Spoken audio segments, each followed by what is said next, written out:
మీ business ఏదైనా మీ ఊర్లో promotion చేయాలంటే అది సుమన్ టీవీతోనే సాధ్యం. ఇప్పుడే సంప్రదించండి.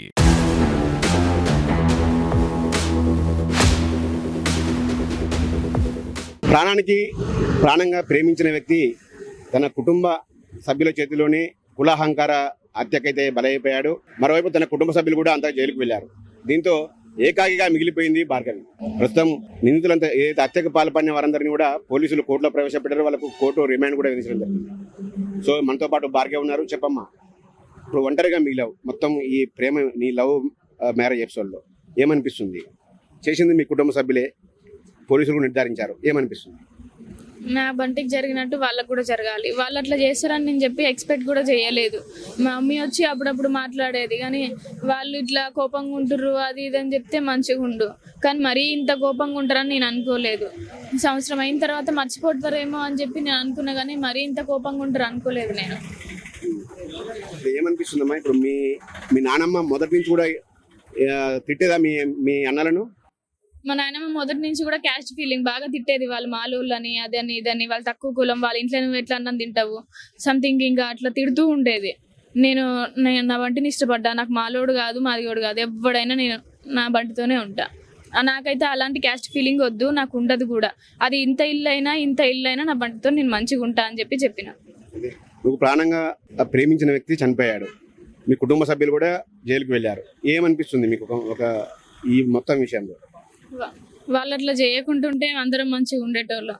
మేము మా గురించి మీకొద్దు, మీ గురించి మాకొద్దు అని చెప్పి కూడా మేము స్టేషన్లో పేర్లు అట్లా రాయించుకున్నాం, బాండ్ పేపర్ కూడా రాయించుకున్నాం. కానీ వాళ్ళు సపోర్ట్ చేయకుండా ఉంటారు అని చెప్పి నేను అనుకున్నా, కానీ మరి ఇంత ఇట్లా చేస్తారని నేను అనుకోలే. వాళ్ళ మీద అయితే పోలీసులు పవర్ఫుల్ సెక్షన్లే ప్రయోగించారు.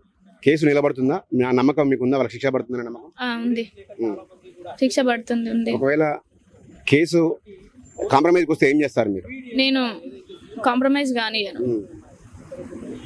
ఊరి శిక్ష పడాలి సార్, కాంప్రమైజ్ అస్సలు కాదు. మేము వాళ్ళకి ఊరి శిక్ష పడేంత వరకు మేము పోరాడుతాం సార్. నా తమ్ముడిని ఎట్లా చంపారో వాళ్ళు కూడా అట్లా చావాలి ఊరి శిక్ష. ఇవంతా అయ్యేంత వరకు మేము పోరాడుతూనే ఉంటాం సార్. అయితే మీ తమ్ముని చంపిన వాళ్ళందరూ కూడా వాళ్ళ కుటుంబ సభ్యులు అని చెప్పారమ్మా. భార్గవి కుటుంబ సభ్యులే అని వాళ్ళని అప్పటికే జైల్లో కూడా రిమాండ్ కూడా పంపించారు. సో ఏమనిపిస్తుంది ఇందులో మొత్తం కూడా? మీ తమ్మునికి మీకు ఎలాంటి అనుబంధం ఉండేది? అసలు ఏం మిస్ అవుతున్నారు? మా తమ్ముడే మాకు దిక్కు సార్. నా తమ్ముడే, మా అమ్మ లేదు, మా నాన్న పెద్ద మనిషి, నాకిద్దరు పాపలు. నాకేదున్నా నా తమ్ముడే చూసుకుంటాడు. ఇప్పుడు నన్ను చూసుకుని నా దిక్కు నా తమ్ముడు లేడు. నా కష్టాలు చెప్పుకోవడానికి కూడా నా తమ్ముడు లేదు. నాకు అన్ని చేసే నా తమ్ముడిని చంపేసిరు. మాకు ఇప్పుడు నాకు సపోర్ట్ ఏంటి? నన్ను చూసుకునేది ఎవరు? మా నాన్న చూసుకునేది ఎవరు? అంటే ఫైనల్ గా ఏం డిమాండ్ చేస్తున్నావు? మీరు న్యాయ పోరాటం ఎప్పటివరకు కొనసాగే?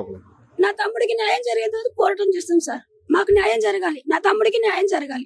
ఏం చేస్తే న్యాయం జరుగుతుంది? మీ తమ్ముడు వాళ్ళకి ఉరి శిక్ష పడాలి, వాళ్ళకి మా తమ్ముడికి న్యాయం చేయాలి, నా మరదలకి న్యాయం చేయాలి. ఇది ఏదైతే బంటి అలియాస్ కృష్ణ భార్య భార్గవి, అదేవిధంగా వాళ్ళ సోదరి కూడా చెబుతా ఉన్నారు. తమ న్యాయం జరిగే వరకు పోరాడతాం, నిందితులకు కఠినంగా శిక్ష పడేంత వరకు కూడా తాము ఎట్టి పరిస్థితులు కూడా కాంప్రమైజ్ అయ్యే పరిస్థితి లేదని కూడా వాళ్ళు చెబుతా ఉన్నారు.